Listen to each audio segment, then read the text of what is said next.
Hello everyone and welcome to Netiquette for Beginners. This is your boot camp class on the proper expected behavior while using the internet to communicate with other people. You may not know it, but there actually is an unspoken set of rules for people who use the internet. So it's probably a good idea for all of you, since you will be using the internet for probably the rest of your lives, to know what other people are going to be expecting and what might be considered rude. Basically, how you can play nice when you're on the internet talking to other people. So let's get into it. The first thing you might need to know is this lovely word netiquette. What does it mean?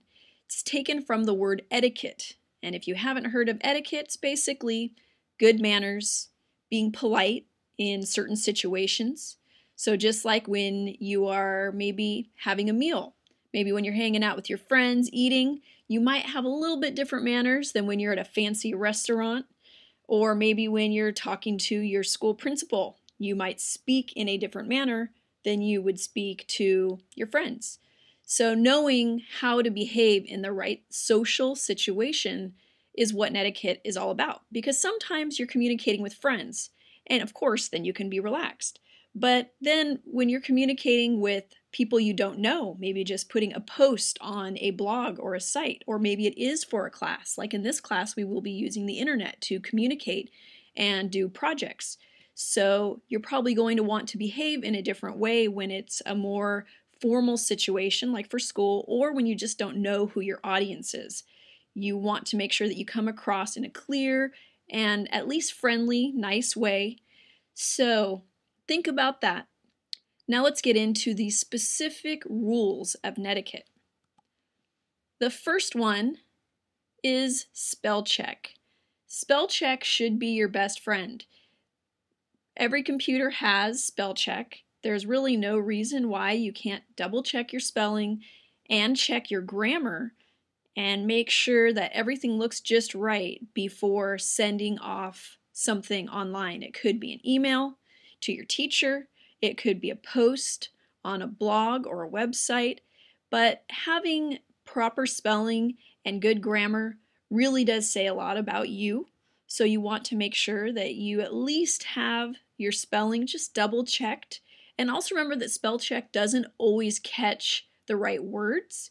So it might give you the wrong word, even though it is a correct spelling, as you can see in our cartoon example here. So make sure you always read over your writing one last time and make sure it at least looks right and makes sense.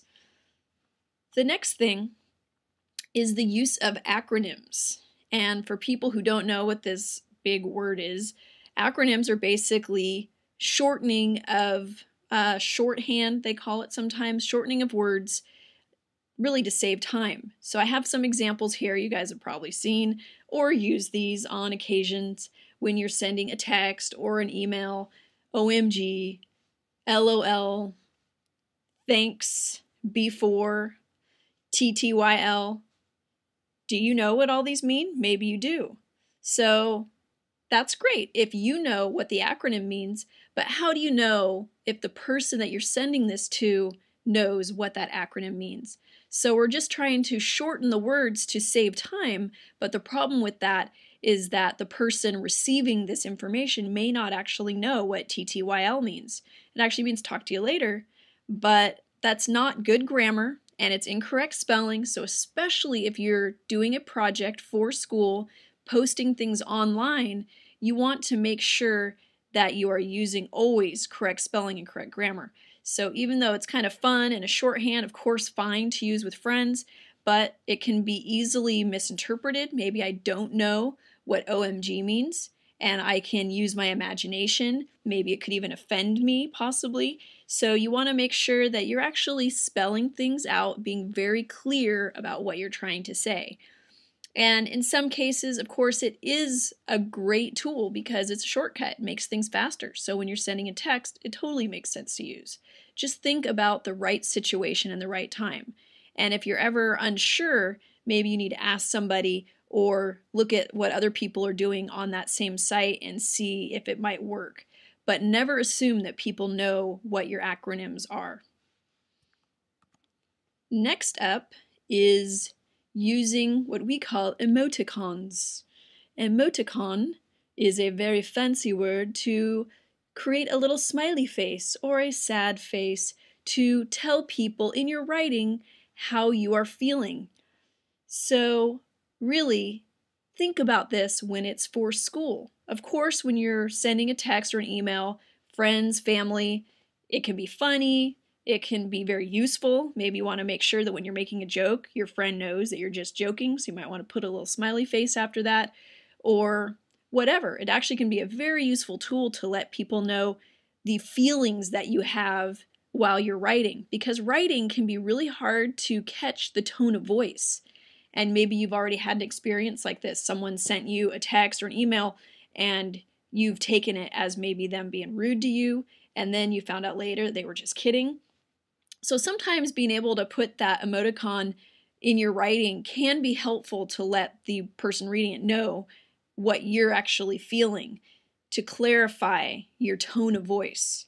Because if I'm using sarcasm, you can usually tell by looking at me and hearing my tone of voice, but when I write it out, it could just seem straight up mean or rude. So that being said, when you're writing a paper and turning this into a teacher or maybe your boss, having little smiley faces or sad faces or crazy faces with tongues out might not seem very professional and actually could end up getting you points knocked off or maybe even in trouble with your boss. So you want to make sure that if you're using emoticons that you know it's okay. So obviously friends and family, you can do what you want because it's informal, it's relaxed. But when you're in school with your teacher and you're sending emails or doing a post online, you want to make sure that you check first and see if it's okay with your teacher. And I would assume that even if it is okay, for most teachers, you want to use them very little. So maybe just adding in a smiley face just to let them know that, you're smiling and you're feeling friendly about this topic that you're speaking of might be okay in a certain situation, but you don't want to overuse it. And you don't want to be using just random faces all the time because, again, most teachers see that as a bad use of spelling, grammar, and communication. So just make sure you double check before you do that. The next rule of netiquette is about writing in all caps, using that caps lock button. And I know a lot of people don't even think about this. In fact, I didn't really think about this until someone told me that when you're writing online and you write in all caps, it's considered yelling at someone and considered very rude. For myself, I've used all caps maybe to emphasize something that I'm trying to say and not at all in a mean way. But again, people can't see your face. They can't hear the tone of your voice. So you want to make sure that you're very clear or people might think you're just being straight up rude. So one little tip is when you are trying to maybe emphasize a point, using those little asterisk stars, like at this bottom sentence here around the word or the sentence, that's now considered in netiquette rules a good way, a proper way to emphasize what you're trying to say. So just think about that. Again, you don't want to come off as rude unless that is your point. So make sure that you are aware that writing in caps can be considered yelling and be considered rude. The next tip you all know a little bit about by now, I'm sure, and I'm hoping, is that you do not want to become a cyberbully. And bullying, obviously, is when you're picking on someone, you're pushing them around, you're harassing them, you're teasing them, gossiping, spreading rumors, all these different things.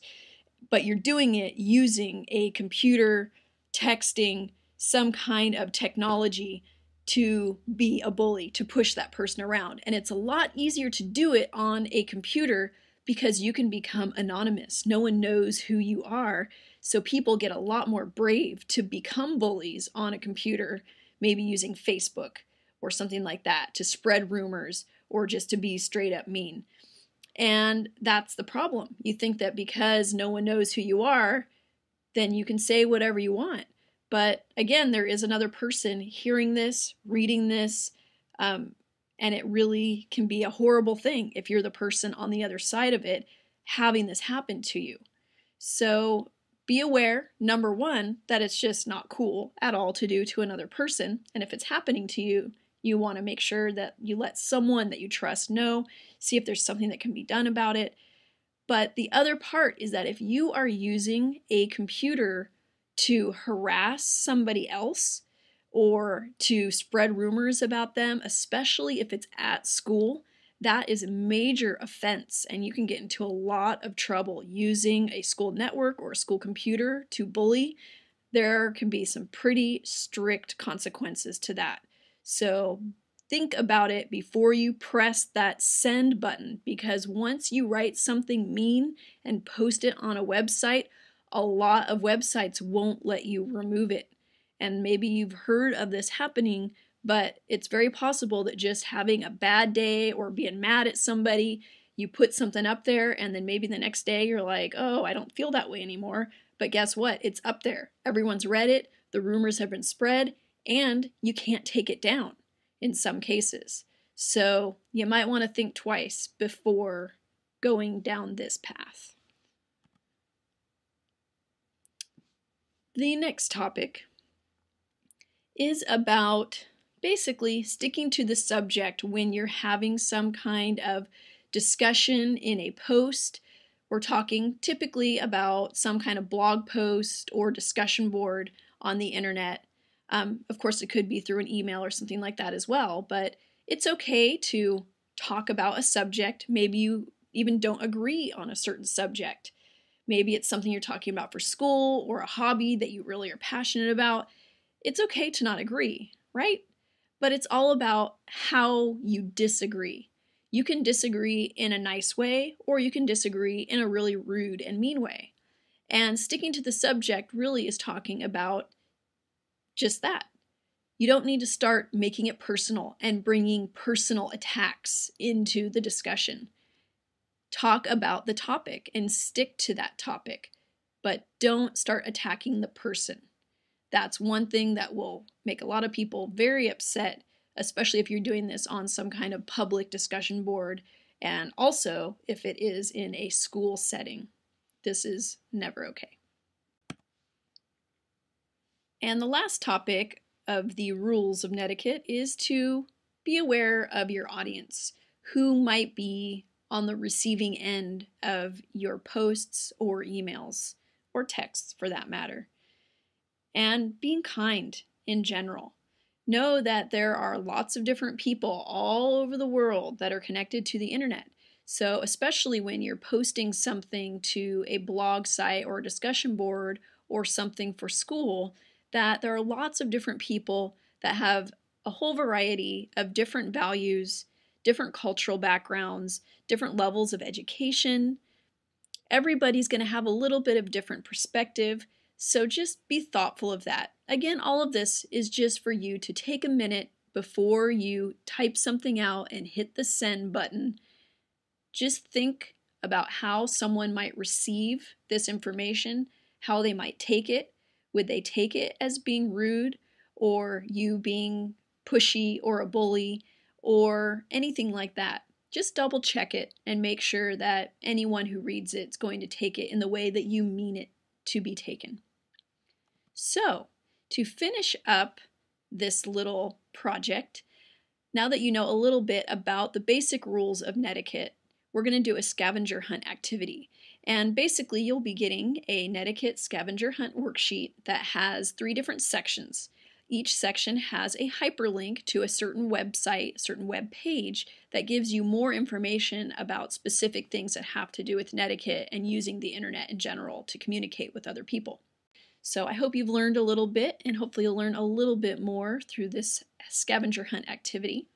Please let me know if you have any questions about anything that we've discussed, and thanks for watching.